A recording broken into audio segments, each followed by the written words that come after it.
ఇప్పుడు మీ నాన్నగారు first cinema పల్లెటూరు కదండి డైరెక్టర్గా? అవునండి. మరి అప్పుడు రామారావు గారిని అది తీసుకోవడానికి కారణం అదేంటి? అది కథ చెప్పారండి రామారావు గారికి. ఇదిగో నాకు ఈ అవకాశం వచ్చింది, నువ్వు చేస్తావా అని చెప్తే ఆయనకి నచ్చింది కదా. సో అందుకని స్టార్టమ్ వచ్చింది రామారావు గారికి పాతాళ భైరవ్తో వచ్చింది. అవును. ఆ పిక్చర్ అయిపోయిన తర్వాత ఆయనకి నాన్నగారి మీద ఒక కాన్ఫిడెన్స్ పెరిగిన తర్వాత ఆయన పిచ్చి పుల్లయ్య సొంత బ్యానర్, ఎన్టీఆర్ గారి సొంత బ్యానరు, ఆ బ్యానర్లో ఫాదర్ని డైరెక్షన్కి తీసుకున్నారు. అంటే ఆ ఫ్రెండ్షిప్కి వాల్యూ బాగా ఇచ్చేవారండి. చాలా అసలు వాళ్ళ ఇది ఎట్లా ఉండేదంటే మనం రియల్గా భావాభివృద్ధులు కాకపోయినా బట్ ఆ ఫీలింగు.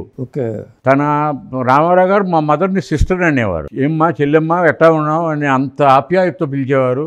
మా మదర్ కూడా ఆయన చూసి అన్నయ్య గారు అని చెప్పి పలకరించేది. అట్లాంటి ఇది నేను అనుభవాలు చూస్తూ ఉండేవాడిని. నాకు తెలుసు, ఎందుకంటే ప్రతి రామారావు గారి పిక్చరు రిలీజ్ అయ్యే ముందు మాకు చెన్నైలో అప్పుడు ఏంటి అలవాటు అంటే ఒక ప్రివ్యూ వేస్తారు. రామారావు గారని కాదు, ఎనీ హీరో పిక్చరు ఆ రోజుల్లో వేస్తే ఒక ప్రివ్యూ విజయ గార్డెన్స్లో ఉండేదన్నమాట. సో అందరూ ఫ్యామిలీస్తో వెళ్ళేవాళ్ళం. మా ఫ్యామిలీస్ అంతా కలిసేవాళ్ళం అనమాట. కలిసి మేము చూసుకునేవాళ్ళం. అందరూ పిక్చర్ బాగుంది అనుకునేవాళ్ళం. అది అట్లాగే పిక్చర్లు కూడా సూపర్ హిట్ అయ్యేది. రామారావు గారి పిక్చర్లు కానీ, నాగేశ్వరరావు గారి పిక్చర్లు కానీ, ఏదైనా ఆ రోజుల్లో పెద్ద వాళ్ళకి అంటే కథ పైన బాగా కాన్సన్ట్రేట్ చేశారు. అది మంచి ఫలితాలు కూడా పొందారండి. అంటే మ్యారేజ్ అయినప్పుడు మీ అమ్మగారు కూడా ఫ్రెండ్లీగా ఉండేవాళ్ళు బసవరామ తారకం గారితో? బాగా ఫ్రెండ్లీ అండి, చాలా క్లోజ్గా ఉండేవారు. ఆవిడ చాలా ఆప్యాయతగా ఉండేది. చాలా ఇది. మీ అమ్మగారు సొంత ఊరు ఏ ఊరండి? ఇందుపల్లి అండి. ఇందుపల్లి కృష్ణా జిల్లాలో. అవునండి. మా ఫాదర్ది కపిలేశ్వరపురం, అది ఈయనది నిమ్మకూరు. అన్ని కృష్ణా జిల్లాలోనే దగ్గరే ఉంటాయి. దగ్గరే అండి. విజయవాడకి అటు ఇటు అంతే, ఇంకేం లేదు. అందరూ అందుకని కృష్ణా జిల్లాలోనే బాగా ఇదిగా ఉండేవారు. బట్ ఆవిడ చాలా ఇదిగా ఉండారు, ఆప్యాయత. అట్లాగే వాళ్ళ పిల్లలతో కూడా బాగా అనుభవాలు ఉండేది. వాళ్ళు అయిపోయిన తర్వాత రామకృష్ణ గారి కన్నా నాకు జయకృష్ణతో మా క్లాస్మేట్ అంటే నా స్కూల్ కాదు, వేరే ఫ్రెండ్స్ అనమాట. బాగా క్లోజ్గా ఉండేవాళ్ళం. జయకృష్ణతో అనుభవాలు చాలా గమ్మత్తుగా ఉండేవి. వాళ్ళు బసవప్పం గారు ఎప్పుడైనా మా ఇంటికి వచ్చేవారు, పిల్లల్ని వేసుకుని వచ్చేవారు.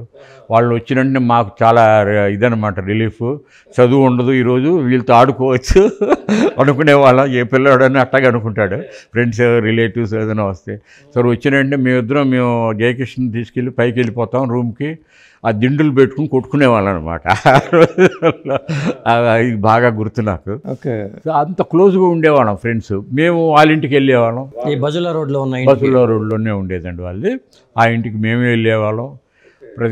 ఒక వారం వాళ్ళు వస్తూ ఉంటే ఒక వారం మేము వెళ్ళేవాళ్ళం. అట్లా వెళ్తూ ఉండేవాళ్ళం.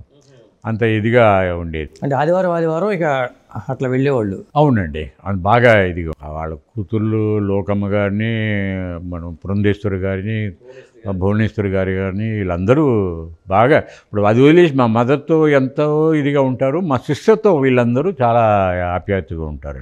క్లాస్మేట్స్ బాగా క్లోజ్గా ఉంటారు. నాకు చాలా సంతోషంగా ఉంటుంది చూస్తూ ఉంటే. ఇవన్నీ ఇంకా they are carrying on like that. అది ఒక మంచి పద్ధతి అనే ఒక ఇది అనిపించింది నాకు, అది చూస్తూ ఉంటే.